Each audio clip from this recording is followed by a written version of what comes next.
हमें लगता है कि कोई ऐसा साधन मिल जाए जिससे तुरंत झट से हमारे दुख दूर हो जाए।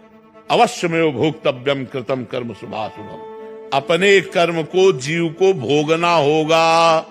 ये जब भगवान कह रहे हैं तो और की हम बात कैसे माने।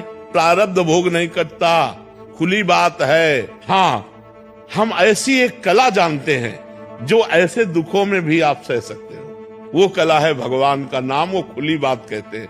खूब नाम जप करो और भगवान में चित्त जोड़ो, तो चित्त भगवान से जब जुड़ा होता है तो आनंद होता है। सब में उसी का रूप समाया, कौन है अपना कौन पराया। गोरे उसके, काले उसके, पूरब पश्चिम वाले उसके, सब में उसी का नूर समाया, कौन है अपना कौन पराया। अगर हम उससे प्यार करते हैं तो हम सबसे प्यार करते हैं, क्योंकि सब में मेरा प्रभु विराजमान है। सिय राम में सब जग जानी, करो प्रणाम जोर जुग पानी। आप सब कुछ कर सकते हो। जब हमें मनुष्य जीवन मिल गया तो हम कुछ भी कर सकते हैं, बहुत अच्छा कर सकते हैं, बहुत बुरा भी कर सकते हैं। तो हमें अच्छा सोचना चाहिए, किसी के निरुत्साहित करने से नहीं, किसी के निरुत्साह, अपने उत्साह को भगवान से जोड़ना चाहिए। तभी कहने भगवान से कनेक्शन रखो। भगवान से अगर हमारा संबंध है तो लोगों के निरुत्साहित करने से नहीं होता। जो हमारी ये इच्छाएं पूरी हो जाएं, तो हमारी ये सोच सही है क्या? मतलब हम इसे पूरा सही भी नहीं कह सकते और गलत भी नहीं कह सकते। गलत इसलिए नहीं कह सकते कि भगवान सबके पिता हैं और स्वामी हैं, और हमको जो जरूरत है तो अपने पिता और स्वामी से ही कहेंगे। सही इसलिए नहीं कह सकते कि ऐसे महान पुरुष, महान परमात्मा को रिझा करके हम बहुत घटिया चीजें मांग रहे हैं, नाशवान चीजें मांग रहे हैं। ये सब परिवर्तनशील चीजें हैं। जैसे किसी सम्राट को प्रसन्न कर लें और कहें साहब 1 वर्ष के लिए भैंस का चारा दे दीजिए, और हम का तात्पर्य होता है प्रतिज्ञा, और अगर तोड़ दे तो सुकृत नष्ट हो जाते हैं। जो पूर्व में पुण्य किए हैं वो नष्ट हो जाते हैं, इसलिए कसम तोड़ी नहीं जाती। मैंने कसम खा लिया, अब हम चाहे प्राण निकल जाए हम कसम नहीं तोड़ सकते। लेकिन किसी दूसरे को अपने काम बनाने के लिए कसम खवाने पे लागू भी नहीं होती। जैसे कि तुम्हें तुम्हारे पुत्र की कसम है तुम ऐसा करो, वो लागू नहीं होगी। उसमें डरना नहीं चाहिए। जैसे कोई कह देना तुम्हें भगवान की कसम है आप ऐसा करो, तो वो लागू नहीं होगी। वो लागू तब होगी जब हम स्वीकार। महाराज जी, हमें तो बचपन से ही सिखाया गया है कि बड़ा बनो, पैसा कमाओ, अच्छा एक कंपनी हो जाए और हम मतलब भारी यश हो।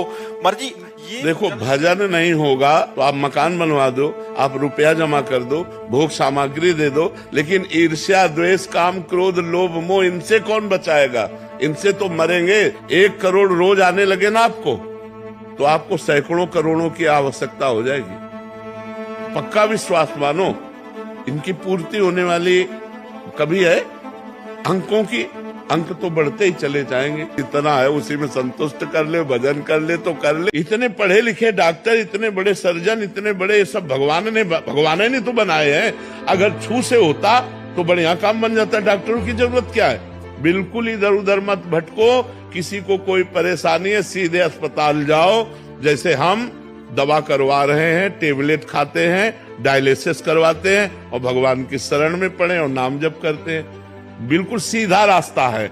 हाँ, कुछ ऐसे मंत्र हैं, यदि सकामता पूर्वक उनका एक बार किसी बात पे हम बहुत चिंतित थे, तो एक पागल एक छड़ी लिए था और ऐसे घुमा रहा था, और हमारे सामने आया, ऐसे गा रहा था, ऐसी शक्ति हमें दे न दाता, मन का विश्वास कमजोर होना।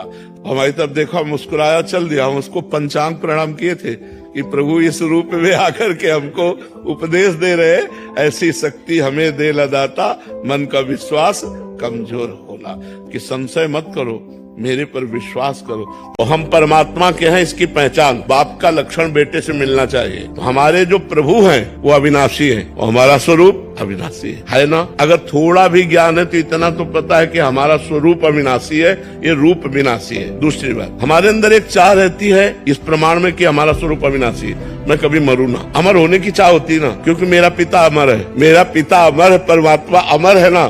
दूसरी बात, परमात्मा सुख समुद्र है। हम सब सुख चाहते हैं कि नहीं? और ऐसा सुख चाहते हैं जिसमें दुख